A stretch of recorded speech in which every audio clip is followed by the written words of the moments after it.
코스피는 역사적 최고점을 돌파했습니다. 아파트 가격도 꿈틀대기 시작했죠.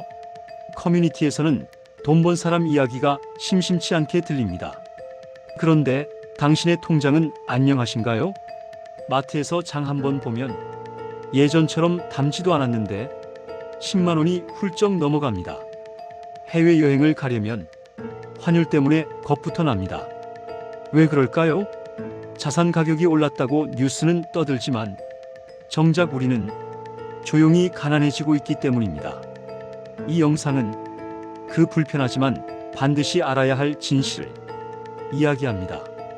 챕터 1 원화의 함정 숫자만 높아졌다. 우리 모두는 숫자에 속습니다. 은행 잔고 100만 원. 겉으로는 똑같아 보이죠. 하지만 200만 원이 예전과 같은 가치를 가진 걸까요? 불행하게도 아닙니다. 원화는 지난 몇 년간 조용하지만 강하게 가치가 떨어지고 있습니다. 예전에는 100만 원이면 해외에서 이것저것 할 수 있었지만 지금은 같은 100만 원으로 덜 누릴 수 있는 시대가 되었습니다. 달러 대비 원화가 약해질수록 우리는 똑같은 숫자를 들고도 더 가난해진 사람이 됩니다. 그리고 그 사실은 뉴스에서 좀처럼 크게 말하지 않습니다. 왜냐하면 숫자가 올라가 보이면 심리적으로 국민이 안심하기 때문입니다. 하지만 현실은 이렇습니다. 돈의 숫자가 중요한 게 아니라 그 돈으로 무엇을 살 수 있느냐가 중요하다. 그리고 지금 그 능력은 계속 줄어들고 있습니다. 조용히 아무도 모르는 새에 챕터 2 부모 세대 공식은 끝났다. 옛날에는 이렇게 말했습니다. 성실하게 일하고 은행에 차곡차곡 저축하면 된다. 그리고 그 말은 정말로 진실이었습니다. 왜냐하면 그때는 은행 금리가 높았고 물가 상승은 비교적 완만했고 화폐 가치도 안정적이었기 때문입니다. 즉 돈을 은행에 넣어두면 돈이 알아서 일하던 시대. 하지만 지금은 어떨까요? 은행 이자는 23%, 물가 상승률은 그 이상, 환율은 원화 가치를 계속 갉아먹습니다. 그 말은 내가 땀 흘려번 돈을 은행에 안전하게 넣어두는 순간 조용히 가난해진다는 뜻입니다. 부모 세대의 성공 방정식을 그대로 따라가면 우리 세대는 실패합니다. 과거의 해법을 지금에 적용할 수 없는 이유는 아주 간단합니다. 시대가 완전히 바뀌었으니까.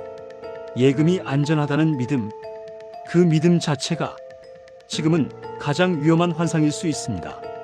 챕터 3 싸게 만들던 시대는 끝났다. 지난 40년 동안 우리는 이상한 꿈을 꾸고 있었습니다. 물가는 크게 오르지 않는다. 인플레이션은 걱정 없어. 돈을 좀 풀어도 괜찮다. 왜 그랬을까요? 답은 아주 간단합니다. 싸게 만들 수 있었기 때문입니다. 미국, 유럽 같은 나라에서 비싼 노동력을 쓰지 않고 저임금 국가에서 공장을 돌렸기 때문입니다. 중국, 베트남, 인건비가 훨씬 낮은 곳에서 전 세계의 옷, 가구, 전자제품, 장난감을 끝없이 찍어냈습니다. 그래서 돈을 풀어도 물가가 크게 오르지 않았습니다. 그런데 지금은 상황이 완전히 달라졌습니다. 미중 갈등, 공급망 재편, 국가 간 블록화편 가르기, 원자재 확보 경쟁, 이 모든 요인이 한 가지 결론을 향합니다. 싼 가격의 시대가 끝났다. 공장을 다시 본국으로 옮기면 비용은 올라가고 물가는 당연히 뛸 수밖에 없습니다. 게다가 석유가스 광물 같은 원자재는 이제 경제 논리보다 정치 무기에 가까워졌습니다. 우크라이나 전쟁, 중동 불안정, 원자재 가격은 언제든 폭발할 수 있습니다. 다시 말해 인플레이션은 일시적 현상이 아니라 새로운 기본값이 되었다는 뜻입니다. 물가는 오르고 돈의 가치는 떨어지고 생활은 더 무거워집니다. 그리고 그 속도가 생각보다 훨씬 빠르게 다가오고 있습니다. 챕터 4 국가 부채, 돈 찍기, 그리고 통화의 위기. 오늘날 많은 나라들이 막대한 부채를 안고 있습니다. 그리고 그 부채를 해결하는 방식은 점점 뻔해지고 있습니다. 바로 돈을 찍어서 메우는 것. 왜 부채가 문제인가? 국가가 국민에게 빌린 돈, 즉 국채와 공공부채가 많아지면 그 빚을 갚는 것만으로도 국가 재정은 위태로워집니다. 재정 수입으로 세금을 크게 늘리거나 세출을 대폭 줄이는 건 언제나 고통스럽고 정치적으로도 어렵습니다. 그래서 많은 정부가 택하는 선택은 이겁니다. 돈을 새로 찍자. 하지만 이 간단한 해결책에는 치명적인 부작용이 숨어 있습니다. 돈을 찍는 순간 돈의 값이 떨어진다. 돈을 무작정 찍으면 어떤 일이 벌어질까요? 시중에 돈이 넘쳐나면 사람들은 상대적으로 화폐를 덜 귀하게 여깁니다. 그 순간 가격이 오르고 물가가 전반적으로 오르고 화폐의 실질 가치가 떨어집니다. 실제로 이런 현상은 수많은 역사 사례에서 반복됐습니다. 예컨대 과도하게 돈을 찍었던 나라들은 통화 가치가 폭락했고 사람들은 그 나라 화폐를 더 이상 믿지 않게 되었죠. 이건 단순한 물가 상승이 아니라 화폐가 쓰레기가 되는 순간입니다. 화폐 가치 폭락은 결국 국민이 짊어진다. 정부는 부채를 지폐 발행으로 메울 수 있지만 그 비용은 고스란히 시민의 통장, 우리의 저축, 우리의 소비력으로 돌아옵니다. 물가가 오르고 화폐 가치가 떨어지면 같은 돈으로 살 수 있는 것은 적어집니다. 그렇다면 부자는 이미 자산을 가진 사람들, 집, 주식, 해외 자산 등을 가진 이들은 새로 찍힌 돈으로 자산을 매입할 수 있는 기회를 얻습니다. 즉, 돈을 빠르게 찍히는 사회일수록 부의 불평등은 더욱 확대됩니다. 돈 찍기 구호는 착각이다. 일부는 이렇게 말합니다. 그래도 정부가 돈을 찍어 경기를 살리면 안 되나? 이론상 돈을 찍는 건 가능하지만 실제로는 매우 위험합니다. 통화량을 늘리는 것만으로는 경제 전체를 살릴 수 없습니다. 가장 나쁜 경우엔 과도한 인플레이션, 통화가치 붕괴, 사회 혼란까지 이어질 수 있습니다. 실제로 과거 어느 나라들은 잘못된 돈 찍기 정책으로 경제가 무너지고 화폐 가치가 휴지 수준으로 떨어진 사례가 많습니다. 챕터 5 왜 한국은 더 빨리 가난해질 위험이 있는가? 한국은 지금 세계 어떤 나라보다 더 급하게 가난해지는 압력을 받고 있습니다. 그 이유는 두 가지 흐름이 정확히 겹쳐지고 있기 때문입니다. 5-1. 한국은 원화 약세에 가장 취약한 구조다.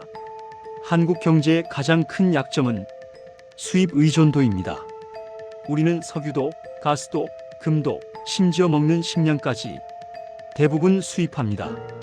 즉, 원화 가치가 떨어지는 순간 우리의 지갑부터 타격을 받습니다. 똑같은 돈을 들고 있어도 기름값, 전기세, 식품값이 먼저 뛰기 때문입니다. 그러니까 화폐가 약해질 때 가장 먼저 가장 크게 상처받는 나라가 바로 우리입니다. 5-2. 한국은 저금리 유지의 근거가 사라지려 하고 있다. 지금까지 우리는 금리를 낮게 유지할 수 있었습니다. 왜일까요? 경제가 잘 버텼기 때문이 아니고 정부 정책이 완벽해서도 아니고 아직 은퇴하지 않은 베이비붐 세대가 많았기 때문입니다. 1950년대 중반 1970년대 초반 출생자들. 이들은 평생 동안 엄청난 양의 저축을 금융권에 공급했습니다. 하지만 이제 그들이 대거 퇴장할 시기가 왔습니다. 예금자는 줄고 연금을 꺼내 쓰는 사람은 늘고 의료비 지출은 폭발하고 노동 가능한 인구는 줄어듭니다. 이게 무슨 뜻일까요? 돈을 공급하는 사람이 줄어들면 돈 자체가 더 귀해진다.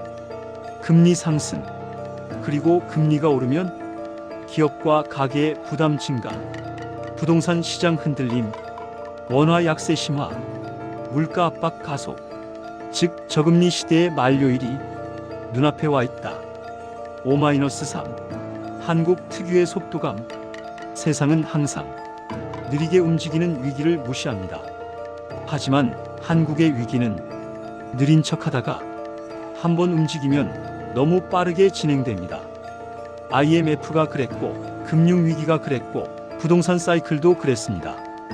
우리 경제는 좋을 때도 나쁠 때도 극단적으로 빠르게 움직이는 나라입니다. 누군가 준비하지 못한 사이 판은 이미 뒤집혀 있고 결과는 확정되어 있습니다. O-4 결론. 한국은 지금 두 개의 거대한 파도에 휩쓸리고 있습니다. 원화 약세, 저금리 시대의 종료. 이 두 가지는 함께 오면 한 가지 더 큰 문제를 만듭니다. 자산 양극화 폭발. 준비한 사람은 상승 곡선을 타지만 준비하지 못한 사람은 벼랑 아래에서 뒤늦게 깨닫습니다. 왜 나만 가난해지지? 라고 느끼는 순간 이미 늦어버린 경우가 많습니다.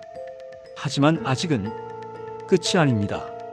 챕터 6 지금이 바로 역전의 시작점이다. 우리는 흔히 이렇게 생각합니다. 경기가 좋을 때가 기회다. 하지만 역사는 정반대였습니다. 진짜 큰 기회는 모두가 두려워서 움직이지 못할 때 찾아왔습니다. IMF 직후 많은 기업이 쓰러졌지만 새로운 강자들은 바로 그때 탄생했습니다. 2008년 금융위기, 미국의 수많은 기술 기업은 바닥에서 역전을 시작했습니다. 판이 흔들릴 때 순위가 바뀝니다. 위기가 왔다는 건 기존의 강자가 약해졌다는 뜻이고 새로운 자리들이 비어 있다는 뜻입니다. 지금이 딱 그렇습니다. 6-1. 우리는 역사적인 재편기의 문 앞에 서 있다. 세계 공급망 재판 짜기, 화폐 질서 변화, 금리 체제 전환, 자산 가치의 재평가, 세대 교체, 기술 혁명. 이 모든 변화가 동시에 일어나는 시기는 흔하지 않습니다. 이건 단순히 경제가 나빠졌다는 얘기가 아닙니다. 자산과 부의 구조가 통째로 바뀌는 시기입니다.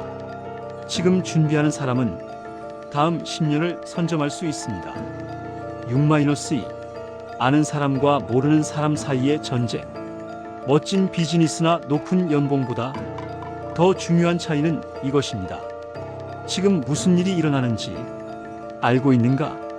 이걸 모르면 자산을 잘못 배분하고 잘못된 타이밍에 들어가고 불리한 포지션에 갇히게 되고 뒤늦게 깨닫고 되돌릴 시간조차 잃게 됩니다.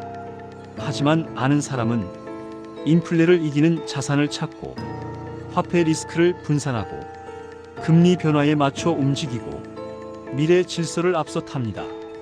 그 차이는 시간이 지나면 상상할 수 없을 정도로 벌어집니다. 6-3. 결론. 지금이 타이밍이다. 우리는 지금 지각 변동의 순간에 서 있습니다. 그리고 이 순간이야말로 평범한 사람도 자신의 위치를 바꿀 수 있는 가장 쉬운 타이밍입니다. 돈이 녹는 속도를 이길 자산, 원화 약세에 대비한 전략, 미래 산업에 대한 이해, 그리고 무엇보다 지금 당장 행동하는 용기. 이 네 가지를 가지고 있는 사람만이 위기에서 기회로 파도 위에 올라타는 사람이 됩니다. 당신은 이미 첫걸음을 내디뎠다. 당신은 이제 다른 사람보다 먼저 진실을 알게 됐습니다. 대부분의 사람들은 여전히 옛날 공식을 붙들고 불안에 흔들리고 있습니다. 그 사이에서 당신은 새로운 시대에 맞는 전략을 찾으려고 하고 있습니다. 그 사실이 바로 가장 큰 차이입니다. 앞으로의 10년, 지금 무엇을 선택하느냐에 따라 전혀 다른 삶이 열립니다.